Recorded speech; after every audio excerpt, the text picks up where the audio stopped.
I've carried a different version of myself around for years, of a guy who did everything right, who was accomplished, focused, who always had it all together. The perfect version of me that I never became.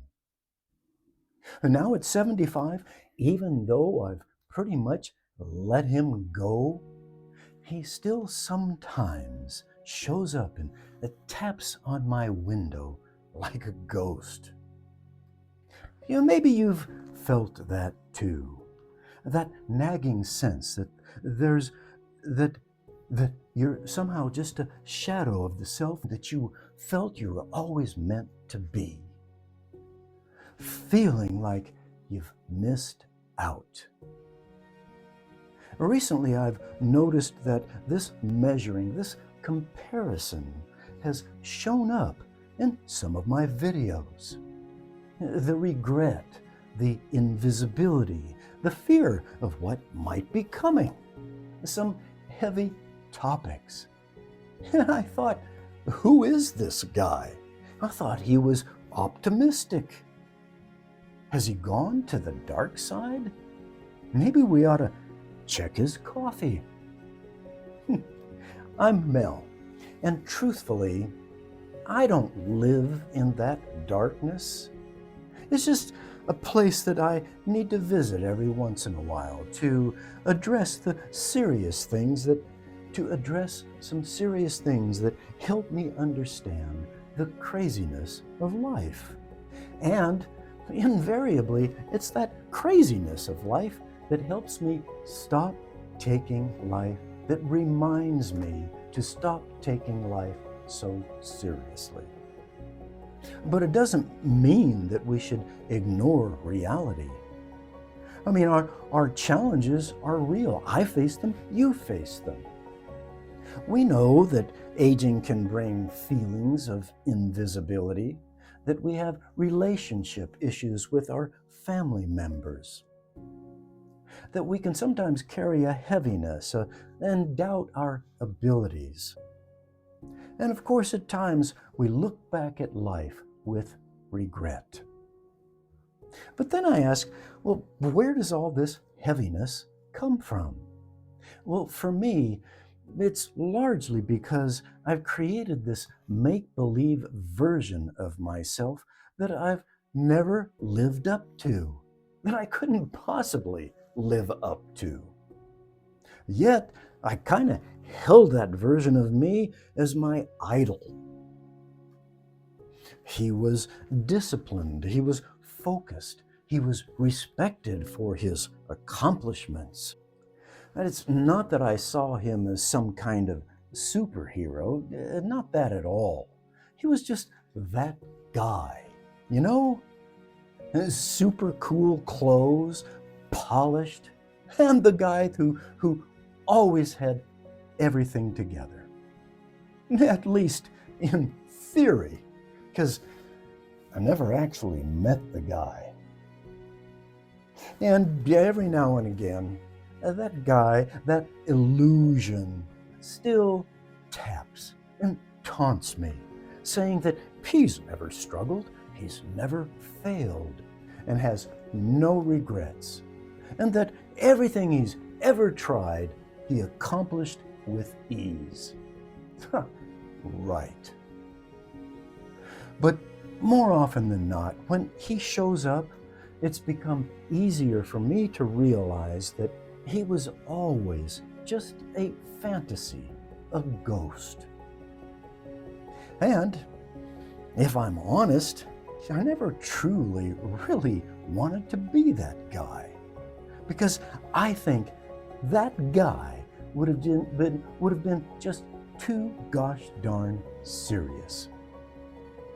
Way too focused, too busy polishing his ambition to spend years coaching his kids, to sit with aging parents, to take a detour from work and spend a year traveling and learning alongside my son. It turns out that the real me preferred those detours. And here's another thought about that other guy, as long as we're dumping on him. In truth, he never had to bury anyone. He never had to abandon his goals and tend to the real life. He never faced any real limitations. His life was orchestrated, planned out, and even antiseptic. But me, in reality, well, I got the labyrinth, the surprises, the scars, the doubts, the compromises, but also the beauty of life's texture. And it's that texture that built resilience in me and made me real, even valuable. And you know what? I'm guessing that if he had faced all of that, that guy with his perfection complex would have treated every setback as abject failure, every compromise as a huge disappointment. Now, I say that because, well, it's kind of what I did. I took my not being him way too seriously. I beat myself up for all the ways that I never measured up to that silly ideal. I learned to just let go. And here's the thing. It's not that I never became him. The realization was that he never had to become me in the first place. And as I look back now, I don't really remember when I started to let all this go. But I now think I know why I did. It's because experience, wisdom, finally convinced me of this.